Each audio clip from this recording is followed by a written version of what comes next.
O Papa se ocupou de seus próprios políticos. Era potente e abalou os alicerces do poder mundial. Comunismo. Meses após sua nomeação, João Paulo voltou à Polônia para a primeira viagem papal já feita a um país comunista. Foi quase impossível para o governo polonês comunista dizer ao povo polonês que não podiam receber a visita do Papa. Eles fariam uma revolução se não pudessem ver um Papa polonês na Polônia. Para o comunismo na Polônia, foi o início do fim. Gorbachev me disse, o grande erro do comunismo foi permitir que João Paulo II fosse à Polônia logo após se tornar Papa, porque quando ele foi para a Polônia, isso só uniu o povo da Polônia. 3 milhões de poloneses, 2 vezes a população de Varsóvia, saíram para dar as boas-vindas a ele. A Praça Vitória da cidade se tornou uma catedral a céu aberto para a missa. Entre as testemunhas estava o correspondente da CBS, Tom Fenton. O sermão dele foi tudo o que a multidão estava esperando. Católicos poloneses, vivendo sob o comunismo, estavam acostumados a falar em código e compreendiam alusões feitas. Não tiveram problemas em compreender os desafios do Papa, a um governo que promovia o ateísmo e tinha discriminação contra a Igreja. Cristo, ele disse à multidão que aguardava, não pode ser excluído da história da raça humana em nenhuma época ou nenhum lugar. Isso foi o bastante para a multidão explodir. Muitos aplausos foram dados na praça. O Papa ouviu a resposta emocionada da multidão e ficou comovido. A multidão cantou espontaneamente: "Queremos Deus em nossos livros poloneses. Queremos Deus em nossos livros poloneses." Eu soube naquele momento que tudo havia mudado, que nada seria o mesmo novamente. A visita inspirou os poloneses a se unirem contra o regime comunista. Trabalhadores criaram um movimento independente chamado Solidariedade no ano seguinte. E no comando estava Lech Walesa, um jovem eletricista do estaleiro. Solidariedade fez uma greve em Gdansk, local do maior estaleiro da Polônia. Logo toda a nação foi cometida de greves e revoltas. Um ano depois do movimento ter iniciado, já tinham cerca de 10 milhões de associados. Em dezembro de 1981, o governo polonês interditou Solidariedade e impôs a lei marcial.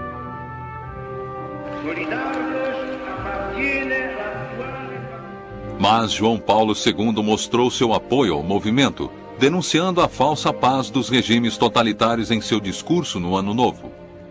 Na Praça de São Pedro, multidões se reuniram e gritaram por liberdade.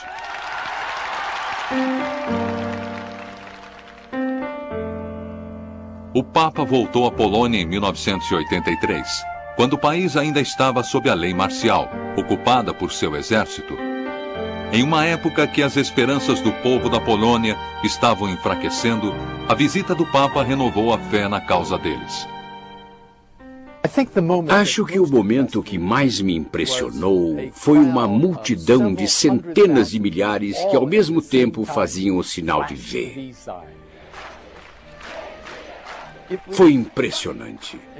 Eu sabia que os poloneses nunca desistiriam, que os comunistas nunca venceriam e que era só uma questão de tempo antes da coisa toda desmoronar.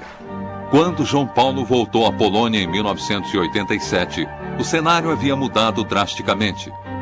Seria necessário outro empurrão do Papa para derrubar o regime, e não havia lugar melhor para isso do que a cidade de Gdansk, o lugar de origem do Solidariedade. Em suas primeiras viagens, o governo se recusou a deixar ele ir lá.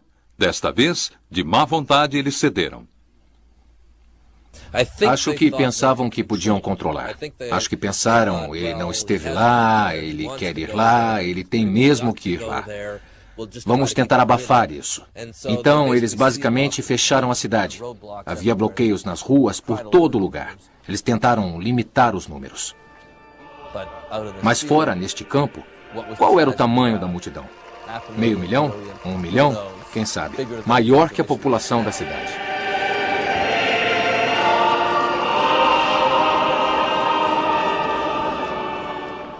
Era quase como se a futilidade do Estado polonês tivesse sido demonstrado em contraste com o poder do povo sendo expressado naquela missa.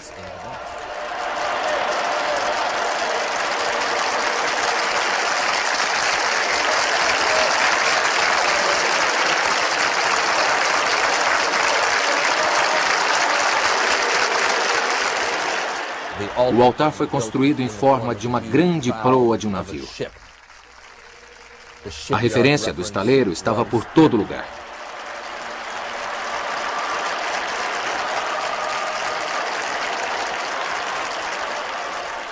Ele foi um papa que sempre entendeu o poder da imagem, entendeu o poder da televisão. O Papa nunca se referiu ao grupo de trabalhadores interditado diretamente, mas em grande apoio aos trabalhadores, a palavra que ele usou repetidamente foi solidariedade.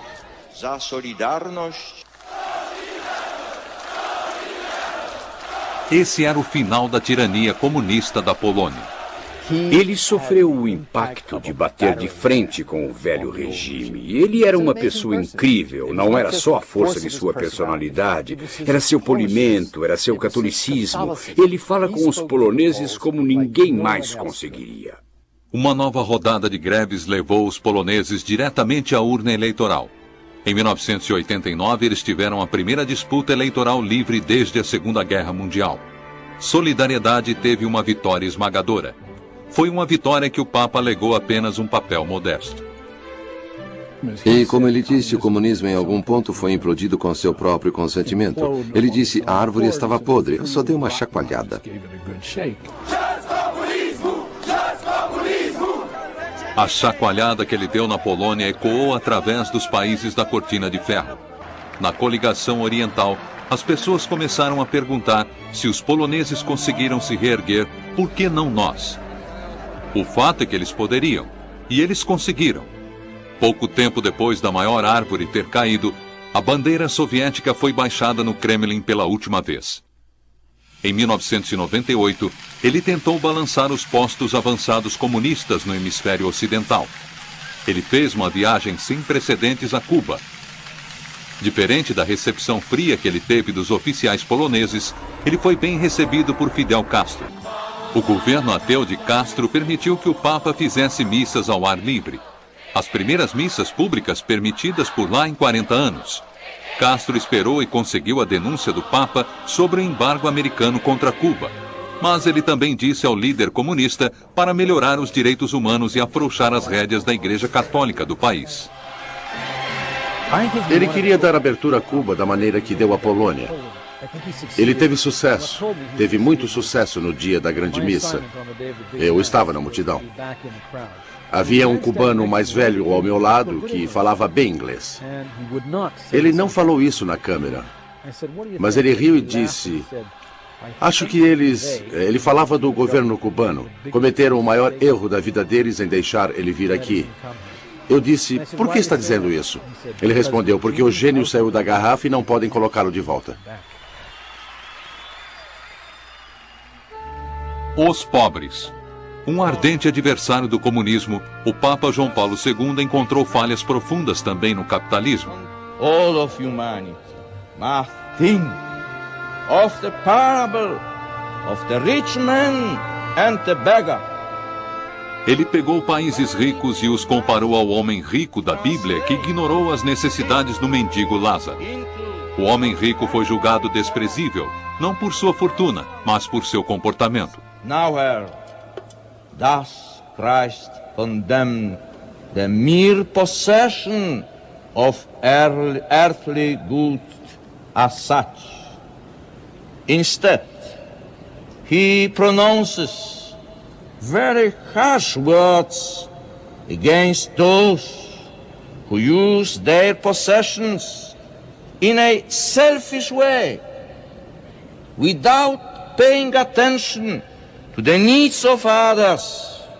Ele pediu às nações ricas para perdoarem as dívidas de nações em desenvolvimento. We cannot stand idle by, enjoying our own riches and freedom. If in any place the Lazarus of the 20th century stands at our doors. O apoio ao pobre foi o motivo de mais de 3 dúzias de viagem à América Latina, uma região que ele visitou mais que qualquer lugar, tirando a Europa. É a casa de metade de todos os católicos. E o Brasil é conhecido por ter mais católicos que qualquer outro país. O Brasil sofre há muito tempo de uma enorme desigualdade entre o rico e o pobre. Toda vez que ele foi lá, ele fez questão de parar em algumas das piores favelas do país. Ele condenou o governo pela maneira que tratava os mais necessitados. Em 1980, ele deixou seu anel de cardeal em uma comunidade de favela como lembrança de seu amor pelo pobre. O Santo Padre. Suas viagens em países da língua espanhola foram sempre politicamente incômodas. Em sua primeira viagem à América Latina, ele deixou os líderes da igreja atônitos, denunciando a liberação da teologia da libertação. A teologia da libertação mistura catolicismo com atividade marxista. Muitos na América Latina viram isso como uma forma de sair da pobreza e impotência. Mas para o Papa João Paulo isso foi contrário à missão espiritual da igreja, e líderes que continuaram apoiando isso foram substituídos. O confronto mais direto entre o Papa e os líderes de esquerda foi em Nicarágua, em 1983. Na chegada, ele repreendeu um padre que havia se recusado a deixar o governo. Mas o pior atrito foi mais tarde. O altar para a missa estava cheio de imagens revolucionárias, mas um símbolo estava faltando de propósito. Não havia uma cruz. Manifestantes que aparentemente apoiavam o governo gritavam: "Queremos paz". Logo o Papa deu um basta. Silêncio, ele exigiu. La primera que quiere la paz es la Iglesia. A primeira que quer a paz, ele disse, é a igreja. Ele foi tratado com mais respeito em 1996, quando voltou a Nicarágua, agora com uma administração mais cordial. Durante seu legado, a Igreja Católica enfrentou competições crescentes com o domínio protestante da América Latina. Mas boas-vindas calorosas eram uma norma em países de língua espanhola e em comunidades de língua espanhola. Em resposta, ele sempre pedia um compromisso maior com a igreja. Foi isso que ele disse aos devotos de San Antonio, Texas. Me llena de gozo el saber que el número de los sacerdotes religiosos y religiosas hispanos va en aumento, pero aún son necesarios mucho más. Jóvenes hispanos, ¿sentís la llamada de Cristo? Familias hispanas, ¿estáis dispuestas a entregar vuestros hijos al ministerio de la iglesia? ¿Rogáis insistentemente al dueño de la mies que envíe operarios a su mies? Cristo necesita operarios que trabajen en la abundante mies de la comunidad hispana y en toda la iglesia.